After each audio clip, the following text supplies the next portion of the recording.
Apologies if that went to today. I'm having screen sensitivity, so excuse my. Good afternoon, everyone. My name is Heidi Echeverria. I am chairing this meeting, and forgive me for having my video off. I'm having internet issues, and I've been dropped from a few calls, so I'm going to keep my camera off for the time being. But thank you for meeting today. Today is June 12th. This is a special meeting for the OregonServes Commission. So calling the commission to order here at 12:34. Just a quick review of our agenda. We have a few AmeriCorps updates that Carrie will present, as well as AmeriCorps grant funding presentation that we will have, and then we'll wrap up and adjourn by 1:15. Thank you to those of you on the call that are guests today as well. It's good to have you here. And just wanted to reach out, see, did we have anybody submit public comment? We did not receive any public comment. Okay. With that said, then we will move into Carrie. Do you want to go ahead and move into updates? Sure.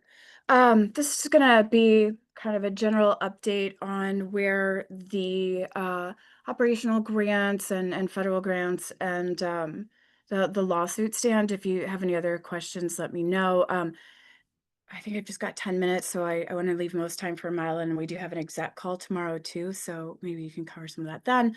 But what I wanted to jump into first is just giving a quick update on the lawsuit. Very excited that to say that we our attorney general and the other 24 attorney generals and whatnot involved in the multi-state lawsuit successfully applied for and received a preliminary injunction in the U.S. District Court in Maryland in the multi-state lawsuit with AmeriCorps that is challenging the dismantling of the programs and the termination of the grants, the RIFs, and the NCCC mass demobilization.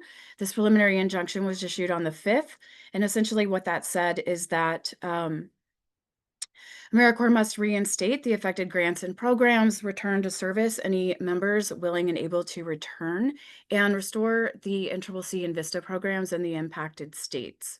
In addition to that ruling, they asked that by June 5th that AmeriCorps notify all plaintiff states of this ruling, and by June 6th provide a status update, or I'm sorry, was it June 10th? Provide a status update to the court on what they did.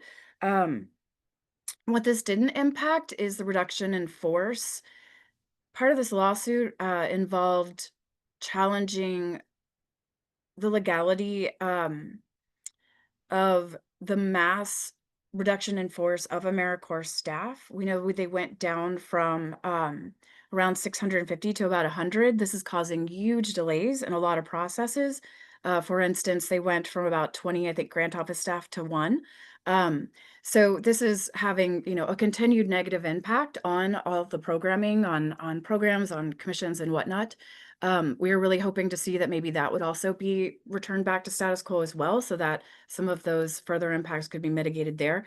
The judge didn't agree that the states really had any authority, or this wasn't really within their purview to address that. So that it wasn't dealt with. But the other things we're really glad to see go back into effect. But it took a really long time. I want to mention that this wasn't a magic wand to wave everything back to the status quo. We had hoped that there would be a temporary restraining order asked for instead of a PI. That took longer. This also took like 3 or 4 weeks for this judgment to come through. So way past a 30-day window. So now we're looking at how, it's a little bit of like putting the toothpaste back in the tube here with this. Uh, so we're looking at seeing how to move forward with this. We've got a lot of questions into our DOJ. We know that the plaintiff state attorney general has also met yesterday, have sent them a long list of questions. One of the things that we're really kind of wondering about is if the burden for restoration of programs and reinstatement of members is on AmeriCorps, then we need the instructions on how to do that. The issues around how to do that rely on or lie within their policies, their procedures, and their grant management systems and software. That's where the barriers are. We need to know, if they consider e-grants a matter of record for enrollment, then how do we get people enrolled? So these are the things that we're waiting for, we're pushing for. We're hoping that the fact that all 25 plaintiff states commissions are really poking nonstop to our state councils. I just sent another email for this meeting, that they're going to maybe, if we're not hearing from that soon, do something within the courts to say, notifying the states is not enough. You need to address these other things. So that's where we're at. We are hoping to get more guidance issued soon, but those are some of the challenges that we're facing. But we're very excited that if a member can, get back into service, if that's possible, if there are service sites willing to do that. We're also seeking some information around what dates look like. Is it restoration to status quo or resumption from the 26th versus the 5th? So those are some of the things that are happening with that. Is there any quick question on that from a commission member? Or can I keep going? Sarah? Yeah, I think you mentioned that there was a deadline on June 10th for plaintiff states to submit what they were going to do in regards Sorry, to this. no, it was AmeriCorps had to submit a status report to the courts to let them Okay. know that they did notify us, but we didn't have a deadline. Oh, I understand. Thank you. Sorry if I made that confusing. So I'll move on then. A couple of other things that we're seeing. That NCCC is also returning, though likely with a reduced footprint. They announced some closure this week, or announced intention to close the Iowa campus next year. So that would indicate, as I think we were all assuming, that there is going to be a smaller group of NCCC, but they are assuming moving forward for the next year. I've asked that Jennifer Denning within our staff, who's handling emergency response stuff, go over our MOU with NCCC again to kind of see where we might need to update that, because we've got a partnership with them for emergency response in the state. We know we're moving into wildfire season, but we're still very excited to see that NCCC is planning to continue for next year, especially hoping that we see some Forest Corps placements back in Oregon again, because that's really important for fuel mitigation efforts in the state. We're also seeing and hearing from various commissions and/or programs that Vista and senior programs are starting to see their award notifications for the 25-26 cycle go out. So that's really good to see. Again, just continuing to see that the AmeriCorps has confidence itself that programming, despite kind of what has happened, is moving forward for 25-26. As far as our operations grants go, we're in a little bit of a weird situation. We did receive, very excited to say that we did receive continuation on our no cost extension for our 24 commission support grant and commission investment fund grant. That means that I do have clearance now to finally reliably be able, have a confidence that I can use funds for contractors for our state service plan development and other things that we, have kind of had a little bit on the back burner, because I needed to know that I could move forward with those funds. And so I did get those no cost extensions, and that's going to also provide some staffing, salary funding and things like that, and address some of the other project costs that we have. We do see some indications that our 25 CSG that starts July 1st is going to be awarded. They're moving on that, but we have not received any information around our commission investment fund, and that's what pays for a lot of our training and technical support activities. We've heard that there's internal delays. The OMB actually has not given AmeriCorps final approval yet to issue those awards. Really a little bit on pins and needles there, waiting to see what's going to happen, because that's a pretty big grant. It covers a lot of activities, and that's going to really put us into some pretty intense, contingency plan funding planning as well, if that happens to fall through. The June 20th is the final date, or is the projected award date for KIF and CSG from AmeriCorps. So we're just kind of waiting to see what's going to happen there. And, just I'm running through scenarios for potential like fiscal amendments and programming amendments and so forth if we need to cover costs with, the no cost extension funds and so forth. So just a lot of moving pieces, I think, to say, and just keep people, notified that this reduction in force has greatly impacted. All of these things that we're mentioning are very behind. They're very delayed. They're really causing a lot of, just constant pivoting at every level with communities, obviously, members' lives, programs, program staff, commission. This has been pretty impactful. I'm continuing to track all of this and be ready at any time if we do, as a state, decide to file like an amicus brief on the continued harm that these actions have caused. I want to just kind of move on because I don't, as I said, I want to give the time over, and I'm right at time right now. But what I'll say is, another thing that's going up, we are waiting for competitive grants. That was already delayed because of the executive orders. They needed to go back and they needed to review all of that. And we had expected the notice of competitives to come out the week of May 30th. We received notice through AmeriCorps sources that in their channels that was delayed internally. Then it was 6 days later that the PI, 5 days later, workdays later, that the PI happened. So we're, assuming that is going to cause additional delays because like kind of like all hands on deck to then deal with how they had to implement the PI. So we, all the commissions need to know that information because the competitive, whether that's funded or not, and whether you need to include that in your formula grant allocation, things like that is something that always has to be known for sort of this next step of grant making. And so that's just another thing that's delayed, and that, all commissions are sort of having to kind of juggle, like, are you going to get your applications in on the first, early date that's already kind of going to, cause probably some late starts, or the next one. So when it does turn over to Madeline, I just have some context there for, she's going to kind of run through some different, several scenarios, because again, this is a lot of moving pieces. We're having to meet some deadlines that AmeriCorps has set without, certain bits of information, but we do have enough and to know like what meets our grant goals and our funding levels and things like that. But there's a couple little things that might need to pivot. Finally, I did want to acknowledge that when we received our state allocation, that it was basically CSL, current service level, with maybe like a $25,000 increase or something, just a small one. But that's really good news because it wasn't a reduction. Something we've talked about for probably the last year or so is that we're really happy that AmeriCorps is raising the grant, the minimum living allowance, or the stipend, but the Inflation Reduction Act also got put in place and the budget wasn't increased, which means you're having to do more with less.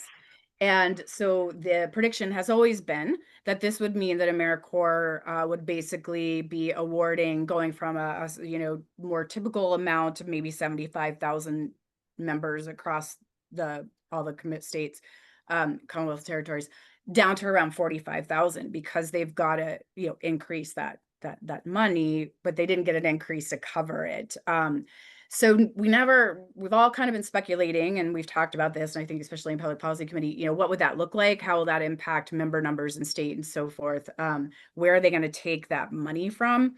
We're hoping it wasn't from state allocation, because that is by formula. So we figured by statute they couldn't, but weren't sure based on how everything else is kind of going. So was happy to see that the states did not receive any reductions, though I then do expect that we would probably see that where they're gonna, those hits might be in national director competitive funding pots. So still, very curious to kind of see what the impact is going to be there, but we're very happy to see and have that mystery kind of solved, that it's not going to be, in the state allocations where those reductions are seen. So really good news with that. But again, what the overlay here is that just a lot of unpredictability right now, a lot of a very challenging environment. We're just really empathetic with how this is impacting our programs and wishing we had more answers, hoping that AmeriCorps gets more answers out. And just would want you and anybody else to know that this is, we're in nonstop communication on this, and advocacy on being able to, do with this information that we can and get, as much information out as we can on this. Thank you, Carrie. Yep, that's it. And we do not take questions from guests, but Carrie, I'm going to have you take a look in the chat. Maybe you can answer that question offline. I don't think you addressed it regarding numbers and such. We're going to move into America or state funding. So Madeline, you have an update for us. And looking forward to that. And also, it looks like we're at quorum now, so that's good as well. Okay. So, Great. All right. Thanks, Carrie. Thanks, Heidi. Yeah, I'm here today to give an overview of the FY25 funding process, and then also present a couple different funding recommendations that we have. As Carrie mentioned, we don't have competitive notices yet, so we've had to project funding, whether our competitives are funded or they're not funded. So you'll see those two different scenarios. Briefly, this is just what I'll be covering again, providing an overview of our competitive applicants, and then an overview of the process that we went through to review our FY25 formula grants. You'll see a chart that outlines the total funding requests that we received, and then I'll provide a breakdown of our total funding allocations and the two different scenarios for you all, and then we'll move into recommendations for a vote or approval.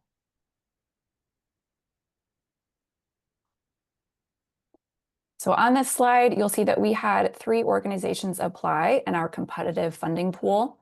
We had College Possible, RARE, and Sabin CDC. As of today, we've received no updates on when we might get notification of award for any of these applicants.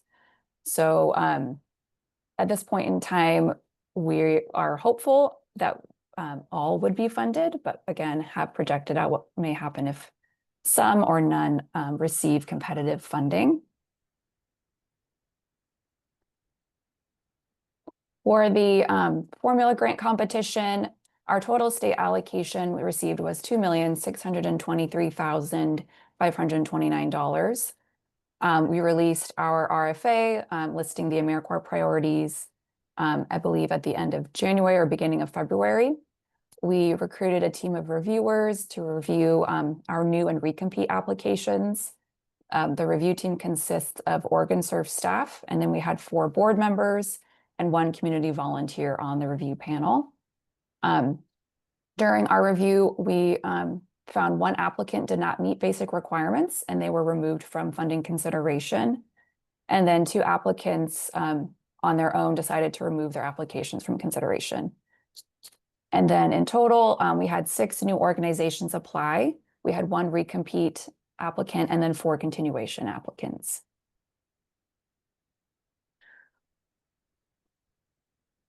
So this slide here, you can see the total funding requests of all applications. This still includes the applicant that was removed from, that didn't meet basic criteria, and the 2 that removed themselves from consideration, but just wanted to give you the full picture of funding requests that we received at the start of the grant competition. It's broken down by the program name, the number of MSY they've requested, their total funding request, and then the focus area that they were planning to address.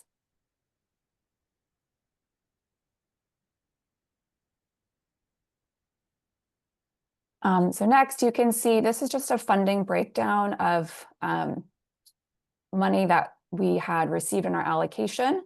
And then with the reinstatement of our FY24 terminated grants, we had to quickly recalculate funding projections with unexpended funds that we originally did not anticipate having at our disposal to award. So you can see there the unexpended funds carryover. We are not surprised that that number is high given the impact that the grant terminations had on our programming. And then you can see there we have a little bit left in our ARPA allocation that we can allocate for new or planning grantees. And then, so that gave us a total amount of money of $4,292,529. When we removed the funding requests from those that either were ineligible or took themselves out of consideration, the total requests, funding requests that we received was $2,327,336. That should say applicants, not subgrantees. Sorry if that is confusing. So that did leave us with an excess amount of $1,965,193.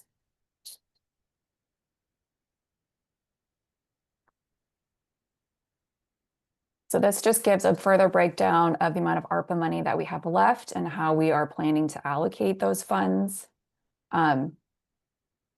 We have the ARPA money sits on specific what are called primes. So the money that is attributed to the cost reimbursement prime must be provided to cost reimbursement grants. Similarly, the fixed cost money sitting on the prime has to be awarded to fixed cost programs. So you can see here that we are planning to allocate the cost reimbursement money to one of our new applicants, and then the fixed cost money could be provided to one of our 2 fixed cost programs that have been in our portfolio.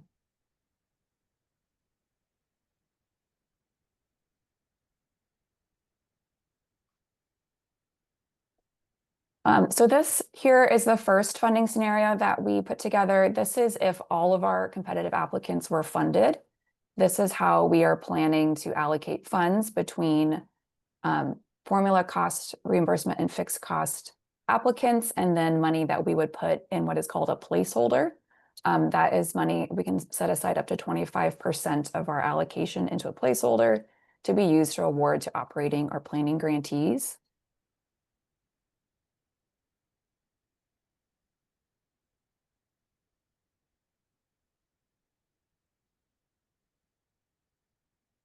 And then this is just providing a little bit more of a cost breakdown of that scenario. So at the top here, you can see the total funding requests from all applicants. And then again, we'll move 25% of our allocation into a placeholder. The intended use for that is to fund 2 youth mental health core grantees. And then perhaps we could fund an additional new operating program from that placeholder. The Youth Mental Health Core is a program that we're piloting this fall with a implementation grant that we've received from the Schultz Family Foundation. The money is to launch the Youth Mental Health Core, and the funders have set a minimum enrollment target of 25 members in year 1. So we already have one program that is committed to the Youth Mental Health Core. So we needed a minimum of 20 more member slots to meet that minimum threshold. And our target is to recruit 2 more organizations to recruit 10 members each. So they will make up the bulk of the placeholder allocation. And then you can see here with the remaining unexpended funds, we'll use to cover the funding gap for FY25 grantees. And then the rest, because those are FY24 funds, what we are intending to do is that we will request a no-cost extension on the FY24 grant, and we can use that money to award planning grants.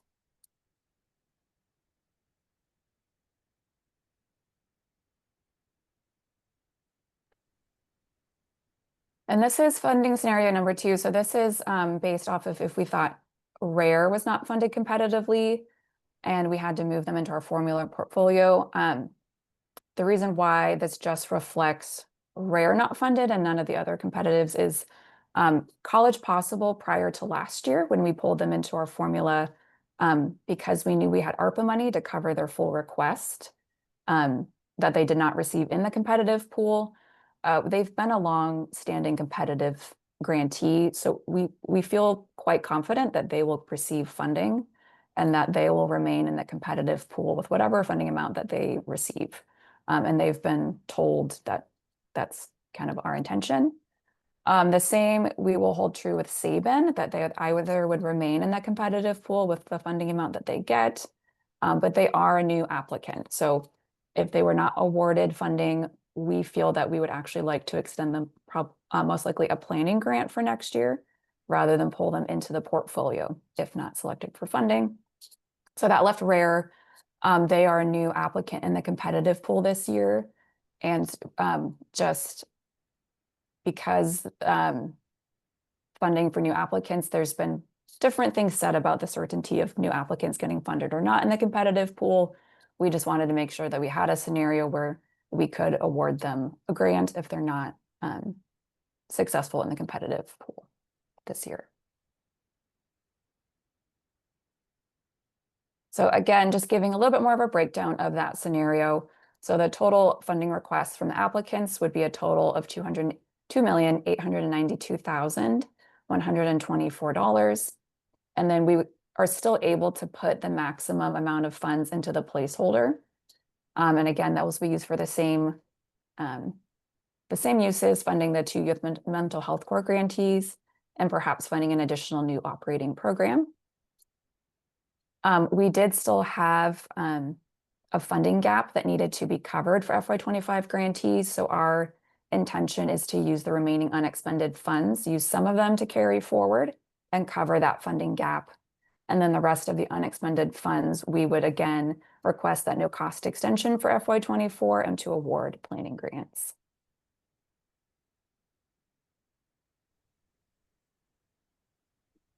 Thank you, Madeline. Yeah, and that is all I have. Are there questions from commission members?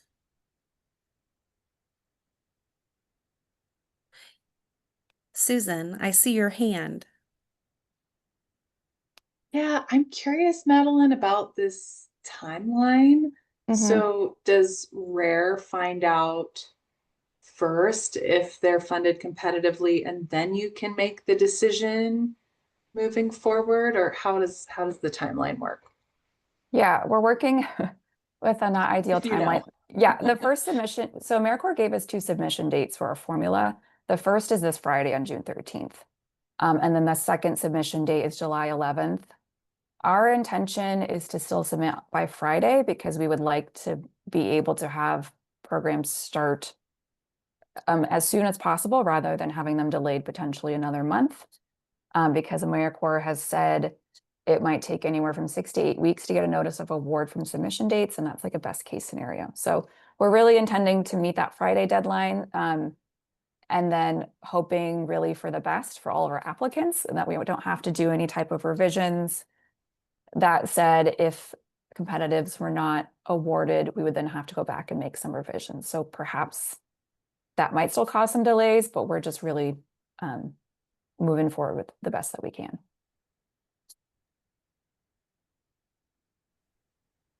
Are there other questions from commission members?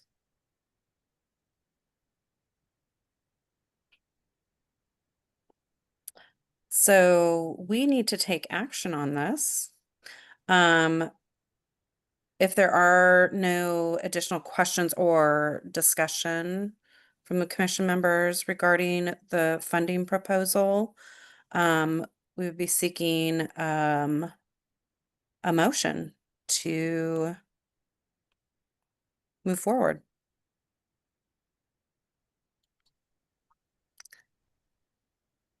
Thea, do you have a question?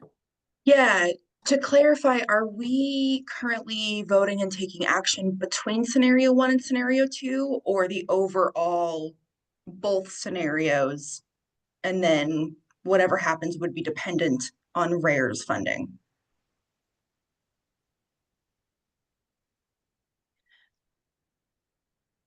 Did that question make sense?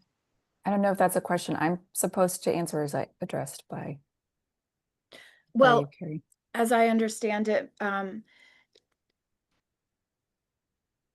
we have kind of 2 pathways to follow, and so what we would be seeking the commission support for is that based on one of these 2 things that may happen, that you support then that reaction that we've described here. Okay.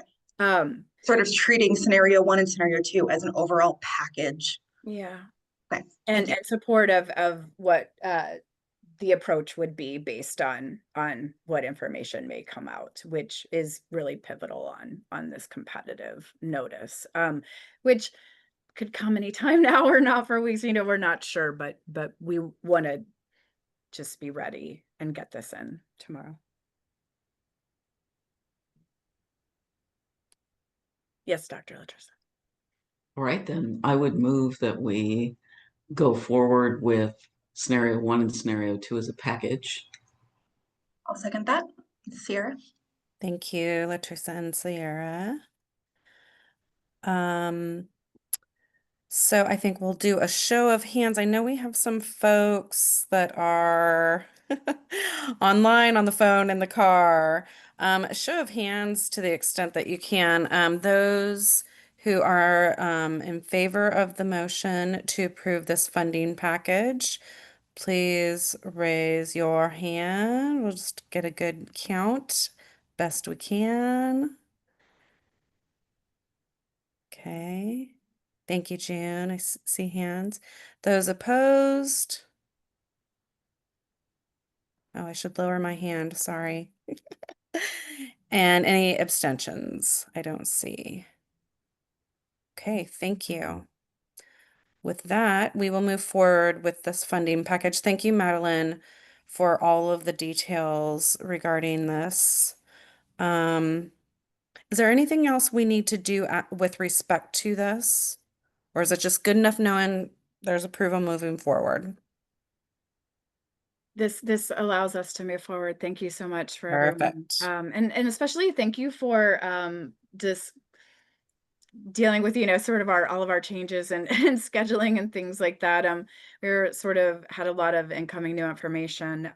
But again, we really wanted to try to meet this first deadline to give the, quickest turnaround opportunity that we could get, or get the quickest opportunity for turnaround. So appreciate the cancellations and rescheduling and short notices and everything for this meeting today. And just thank you for your time.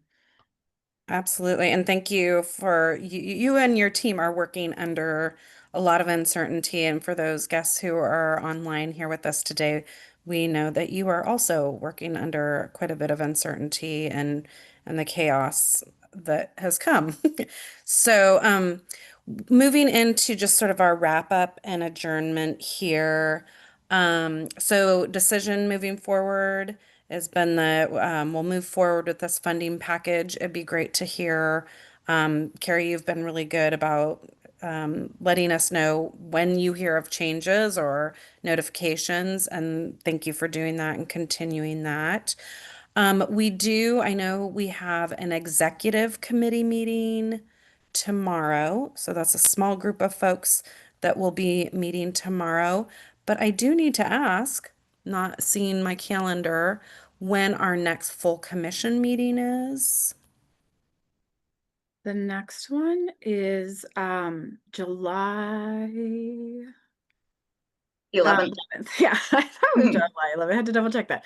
The next one is July 11th, and then we have a public policy committee meeting June 27th, and then I think we're rescheduling the membership committee, which was on the 19th. That's a state holiday for Juneteenth. So I'm not positive that got rescheduled just yet, but those are the next kind of upcoming ones.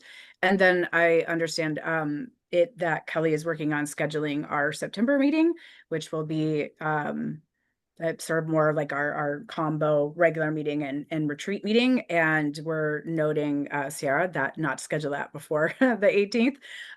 So it'll be sometime after that, likely just in Salem. So you'll be hearing more from us about that as well. Great. And tomorrow's meeting will be primarily, since I did give these updates and executive committee were on them, probably just shorter and just agenda review for July. Great.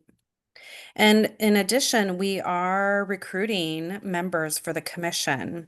We have what, 5 open spots? I think I have 5, yeah. And applications are due July 7th. We just got an update on that. July 7th. Okay. So folks, guests or commission members, if you know folks that would be interested in serving.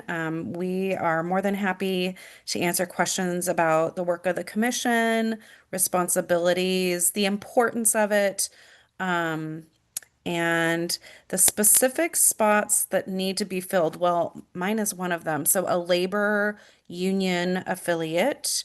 We have individual who serves disadvantaged youth. Carrie, you might have to help me, or Matt, one of you help me out. Um, Um, we actually need a business representative, the labor representative, the 16 to 25 national service alumni, and a person who is actually like working in programming for disadvantaged youth. We also wanted to have a youth representative themselves.